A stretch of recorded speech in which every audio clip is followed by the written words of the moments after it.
যাদবপুরে ফের ঘেরাও উপাচার্য, রাতভর ঘেরাও উপাচার্য। কেন রাতভর ঘেরাও উপাচার্য ঠিক কি জানা যাচ্ছে জানবো। আমাদের সঙ্গে রয়েছেন আমাদের প্রতিনিধি সুদীপ্ত সেন। সুদীপ্ত, যাদবপুরে উপাচার্যকে কেন ঘেরাও করা হয়েছে, কারা ঘেরাও করেছে কি জানা যাচ্ছে?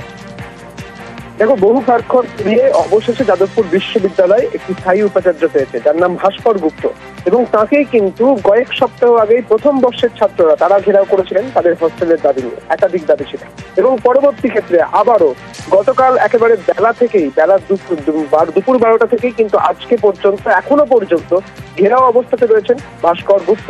ভাস্কর গুপ্তের দাবি, তিনি বলছেন যে একাধিক দাবি রেখেছেন ছাত্রছাত্রীরা, এবং তারা বলছেন যে দ্বিতীয় বর্ষের যারা ছাত্র রয়েছেন তাদের যারা ম্যাথসের যারা ছাত্র তাদের কিন্তু অনেকেই ফেল করেছেন। কেন ফেল করেছেন এই বিষয়টা যদিও বিশ্ববিদ্যালয় কর্তৃপক্ষ জানতে চেয়েছে, এবং ভাস্কর গুপ্ত অর্থাৎ উপাচার্য তিনিও কিন্তু ডিপার্টমেন্টের সঙ্গে কথা বলবেন, কিন্তু ছাত্রদের যা দাবি রয়েছে তাদের কিন্তু পাশ করিয়ে দিতে হবে। শুধু এটাই নয়, এখানেই থেমে থাকেনি ছাত্রদের দাবি।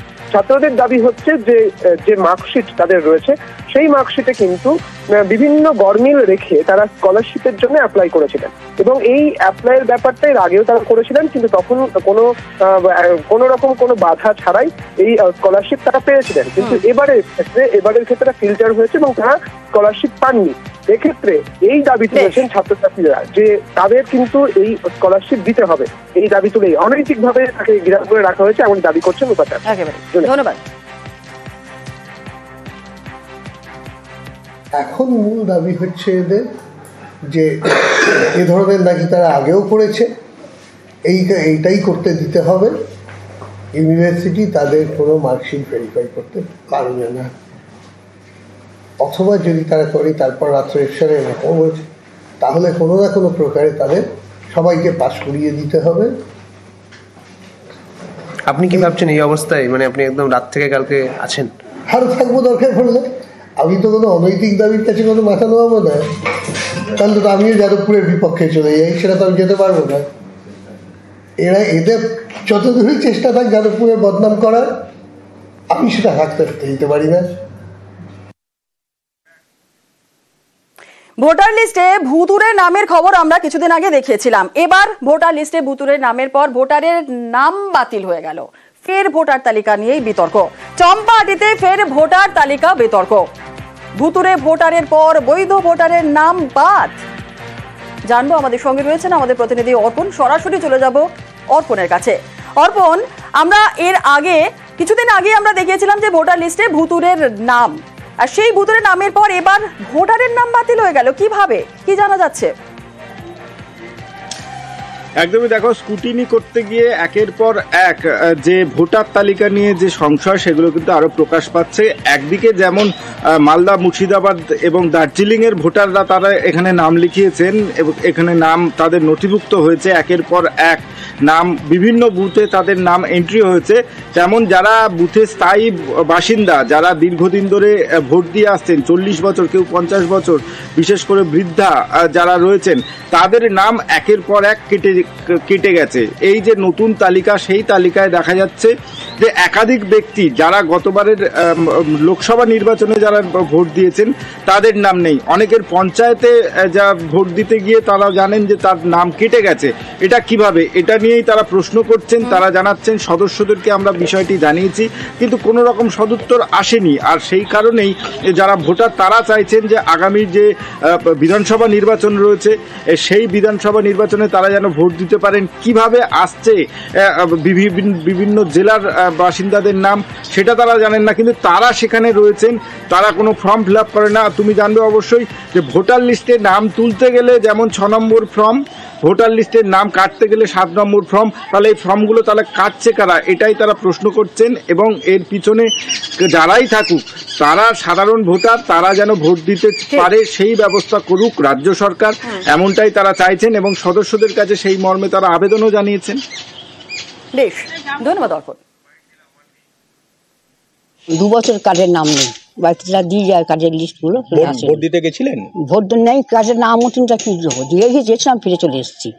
নাম ওঠেনি বলে আগে ভোট দিতাম, যখন থেকে 2 বছর ধরে আর কার্ডের নাম নেই। হ্যাঁ, যারা কাগজ দিতে তাদের বলেছিলাম যে ভোটের নাম ওঠেনি, কিছু করেওনি না। বিএলওর যারা আসে ওই নাম সংশোধনের জন্য, তাদেরকে কিছু বলেননি? তারা বললো ঠিক আছে আমরা ঠিক করে নেবো, এই কথা বলে গেছিল। তারপরেও ঠিক হয়নি না, আমি এক সপ্তাহ আগে লিস্ট দেখেছি যে ভোটের লিস্টে ডিলেট লেখা আছে, আমি তো কাউকে জানাতেই পারলাম না যে ডিলেট হলো কেন।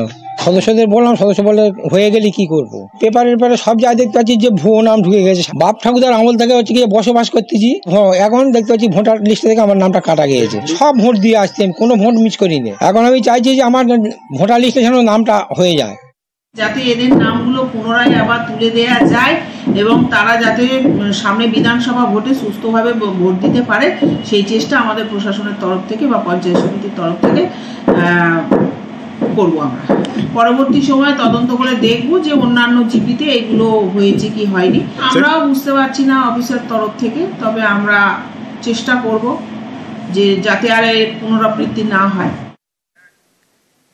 ডুবে যাওয়া বার্জে বাড়ছে বিপত্তি। মুড়িগঙ্গায় বিপত্তি বাড়াচ্ছে বাংলাদেশের বার্জ। এক সপ্তাহ আগে মুড়িগঙ্গায় ডুবে যায় বার্জ, আর ফ্লাই অ্যাশ নিয়ে যাওয়ার সময় হয় দুর্ঘটনা। নদীতে ফ্লাই অ্যাশ মিশতে থাকায় হয় বিপত্তি, আর ফ্লাই অ্যাশ নদীতে মেশাতেই বাড়ছে দূষণ। স্বাভাবিকভাবে চিন্তায় তো পড়ছেন মৎস্যজীবীরা, কিভাবে তারা নিজেদেরকে সামাল দেবেন।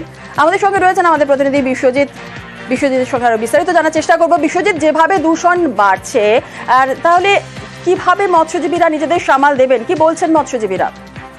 হ্যাঁ দেখো, মৎস্যজীবীরা কিন্তু ঠিক এই প্রশ্নটাই তুলতে শুরু করেছে, কারণ এক সপ্তাহেরও বেশি সময় ধরে মুড়িগঙ্গা নদীতে ডুবে রয়েছে এই বাংলাদেশি বার্জ।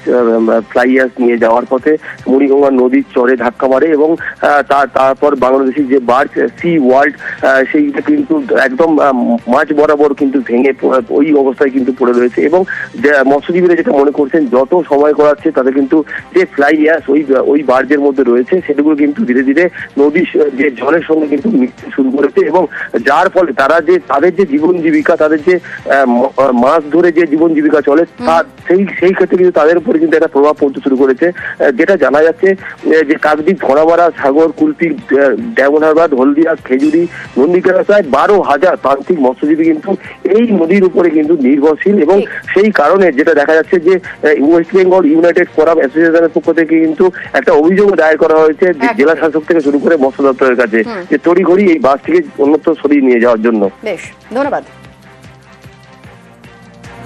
লাস্ট 4 বছর আমরা দেখছি এমনি নদীতে ফিশিং ব্যবসা খুব খারাপের দিকে। যে ঘটনাটা, যে ফ্লাইং ছাই সমেত যে জাহাজ যে ক্র্যাশ হয়েছে, এতে তো আমাদের এখানে এমনিই তো পলিউশনটা ব্যাপক পরিমাণে ছড়াচ্ছে, এর থেকে আরও বেশি পলিউশন ছড়াবে, যার কারণে মাছের আকালটা আরও বেশি পরিমাণে পড়বে। আর এই জাহাজটা না তুললে আমাদের প্রচুর বিপদ হয়ে যাবে। আমাদের বিশেষ করে আমাদের এই নৌকাঘাট জাল দেওয়ার অসুবিধা প্রচুর হয়ে যায়। আমরা চাইছি যে বাংলাদেশি জাহাজটাকে তুলে নিয়ে চলে যাক।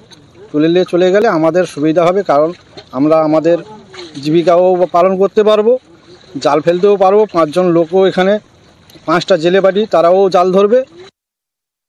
মৎস্যমন্ত্রী থেকে আরম্ভ করে মৎস্য সচিব, ডিএম, আমাদের এসপি সবাইকে একটা লিখিত জানিয়েছি। ওই অ্যাশ নদীতে মানে বিস্তার হয়ে যাওয়া মানে ওখানে যেসব মাছগুলো থাকে, মাছগুলো সাধারণত সমুদ্রে ওই এলাকায় থাকবে না। তো অ্যাকচুয়ালি যেই এলাকাটায় ডুবেছে ওখানে আমাদের প্রান্তিক ফিশারম্যান ছোট ছোট নৌকো নিয়ে মাছ ধরতে যায়, যারা ওই নৌকো নিয়ে তারা কিন্তু সমুদ্রে যেতে পারে না, ওই মুড়িগঙ্গা নদীতেই ওরা সবসময় মাছটা ধরে, একদম বংশানুক্রমেই ওরা মাছটা ধরে। তো তার জন্য আমরা আবেদন করেছি যাতে হচ্ছে ওই এলাকা থেকে ওই অ্যাশগুলোকে ডাঙায় তুলে নেওয়া হয় এবং ওই যে জাহাজটি ডুবে আছে ওই জাহাজটাকে যেন তুলে নেওয়া হয়, বার্জটাকে।